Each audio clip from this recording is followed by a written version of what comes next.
UGC पर झुकने लगी सरकार, बड़ी खबर। विरोध के बाद खुल गई आंख, इस्तीफों की लगी झड़ी, सड़कों पर उतरे लोग। सवर्ण समाज की हुंकार ने हिलाई देश की सियासत, टूट पड़ी बीजेपी खेमे में आफत। अपनों ने ही दिखा दिए बगावती तेवर। वो कहते हैं ना कि झुकती है दुनिया, झुकाने वाला चाहिए। कुछ ऐसा ही हो रहा है इन दिनों, क्योंकि यूजीसी को लेकर जो हुंकार सवर्ण समाज ने भरी, उसकी गूंज पूरे देश में सुनाई दे रही है, जिसने सरकार के सामने बड़ी परेशानी खड़ी कर दी है। क्योंकि एक ओर जहां इस्तीफों की झड़ी लग रही है, तो वहीं दूसरी ओर सड़कों पर विरोध अब खुलकर होने लगा है। सोशल मीडिया पर तो ऐसा माहौल हो गया है कि सरकार अब झुकने लगी है। ये बात हैरानी की नहीं है, क्योंकि खबर है कि अब सरकार ने इस पर मंथन करना शुरू कर दिया है, जिसकी चर्चा बीजेपी कार्यालय तक भी सुनाई दे रही है। और क्या कुछ अपडेट सामने आया है, चलिए वो आपको सब कुछ हम बताते हैं। कहा जाता है कि जब घर के लोग ही सवाल उठाने लगे तो सत्ता की नींद सबसे पहले टूटती है। और दोस्तों, इस वक्त ठीक वही हाल यूजीसी के नए समता नियमों को लेकर होता नजर आ रहा है। नियम लाए गए थे भेदभाव खत्म करने के नाम पर, लेकिन सवर्ण समाज को इसमें अपने भविष्य पर खतरा नजर आने लगा। आरोप है कि नए नियमों में दुरुपयोग रोकने का कोई मजबूत इंतजाम नहीं छोड़ा गया।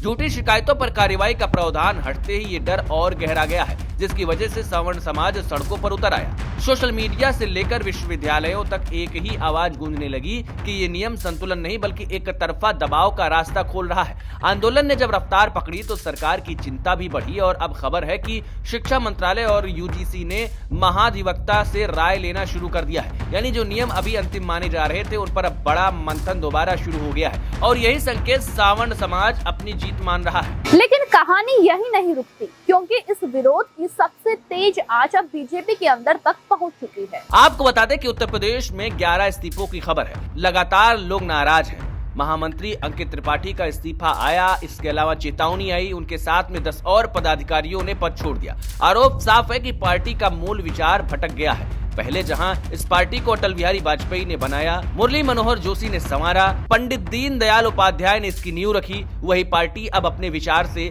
हट गई है। यूजीसी कानून को विनाशकारी कदम बताया जा रहा है। पार्टी के अंदर से ही सवाल उठने लगा है कि क्या सरकार अपनी ही विचारधारा के समर्थकों की बात सुनने को तैयार नहीं है। जब बीजेपी सांसद और कार्यकर्ता खुलकर सवर्ण समाज के साथ खड़े दिखे, तो साफ है कि मामला अब शिक्षा नीति का नहीं बल्कि सियासी संतुलन का बन चुका है। इस्तीफों की ये झड़ी संकेत दे रही है कि अगर सरकार ने समय रहते रास्ता नहीं निकाला तो यह असंतोष और गहरा हो सकता है। अब सबसे बड़ा सवाल यही है कि क्या सरकार सच में झुकने लगी, या फिर ये सिर्फ नुकसान को कम करने की कोशिश है। खबरें कहती हैं कि मंत्रालय नए समता नियमों में सवर्ण समाज की आपत्तियों को दूर करने का विकल्प तलाश रहा है। शायद दुरुपयोग रोकने के लिए कोई नया सुरक्षा कवच जोड़ा जाएगा। सरकार ये भी जानती है कि ये नियम सुप्रीम कोर्ट के निर्देशों के बाद लाए गए थे, ताकि रोहित वेमुला और पायल ताड़वी जैसे मामले दोबारा न हो। लेकिन सवर्ण समाज का तर्क है कि न्याय के नाम पर किसी एक वर्ग को असुरक्षित नहीं किया जा सकता। यही टकराव इस पूरे मुद्दे की जड़ है। एक तरफ सामाजिक न्याय की जरूरत है, तो दूसरी तरफ भरोसे का संकट। अब सवाल यही है कि क्या सरकार ऐसा रास्ता निकाल पाएगी जहां भेदभाव भी रुके और दुरुपयोग का डर भी खत्म हो, या फिर आंदोलन और इस्तीफे आने वाले दिनों में आगे बढ़ते जाएंगे। इस पूरे मामले पर आपकी क्या राय है, हमें कमेंट करके जरूर बताइएगा। ना उत्तर प्रदेश के लिए आशीष शुक्ला की रिपोर्ट।